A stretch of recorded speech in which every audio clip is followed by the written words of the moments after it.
नमस्कार, मी पंजाब डक. रात्रीपर्यंत जोराचा पाऊस पडणार आहे म्हणून हा अंदाज विदर्भातल्या शेतकऱ्यांना लक्षात यायचा.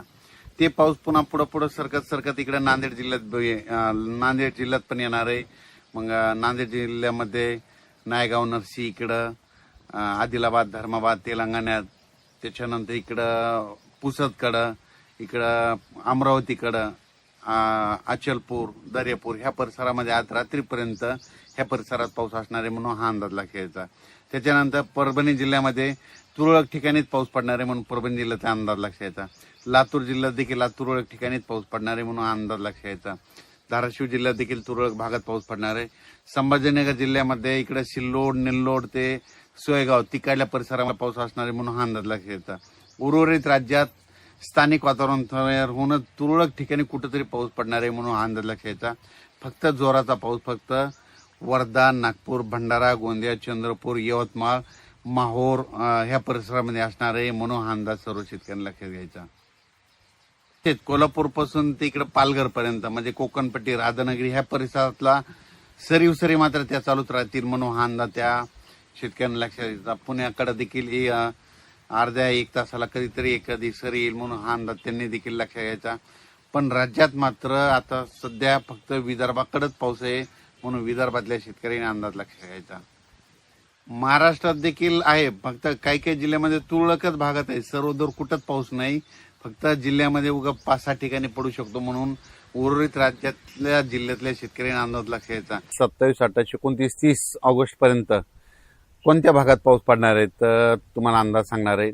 तर राज्यातल्या शेतकऱ्याला सांगू इच्छितो की राज्यामध्ये 27, 28, 29, 30 दरम्यान नागपूर जिल्हा, भंडारा, गोंदिया, चंद्रपूर, यवतमाळ, अकोला जिल्हा, वाशिम जिल्हा, हिंगोली जिल्हा, परभणी, नांदेड, त्याच्यानंतर इकडं बुलढाणा जिल्हा, जालना जिल्हा आणि बीडचा काही भाग आणि इकडं लातूर, धाराशिवपर्यंत ह्या भागामध्ये काय होणार आहे पाऊस 30 तारखेपर्यंत दररोज वेगवेगळ्या भागात विखुरलेल्या स्वरूपाचा पडणार आहे म्हणून हा अंदाज लक्षात यायचा.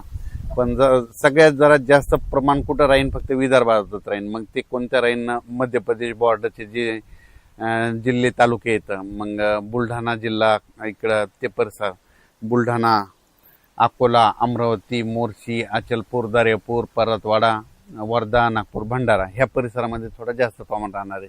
पण त्याच्यानंतर इकडं परभणी जिल्ह्यात विखुरलेल्या स्वरूपाचा अर्ध्या तासाच्या, 10 मिनिटाच्या, 20 मिनिटाच्या ह्या 4 दिवसामध्ये वेगवेगळ्या भागात सरी पडतील. खूप काही मोठा पाऊस पडणार नाही म्हणून हा अंदाज सर्व शेतकऱ्यांनी परभणी जिल्ह्यात लक्षात घ्यायचा.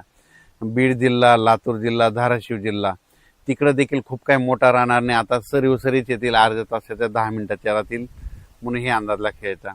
संभाजीनगर जिल्ह्यामध्ये इकडं याच्याकडं फुलंब्री, कन्नड ते सोयगाव पर्यंत त्या परिसरामध्ये तुरळक भागात पाऊस असणार आहे म्हणून अंदाज लक्षात घ्यायचा.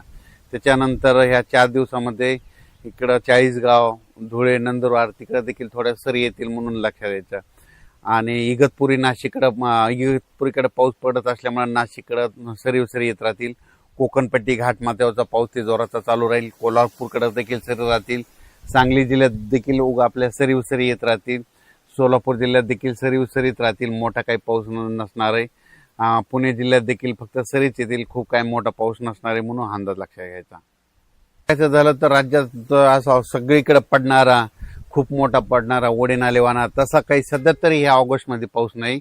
फक्त विदर्भात मध्ये आहे, फक्त ते भंडारा, वर्धा, गोंदिया, चंद्रपूर, गडचिरोली, तिकडे यवतमाळ ह्या पट्ट्यामध्ये तिकडंच पाऊस आहे तसा जोराचा. आपल्या इकडल्या भागामध्ये मात्र पूर्व आपलं मराठवाडा, पश्चिम महाराष्ट्र, उत्तर महाराष्ट्र इकडे काही तसा 3 विभागामध्ये जोराचा पाऊस नाही म्हणून हा अंदाज सर्व शेतकऱ्यांना लक्षात घ्यायचा.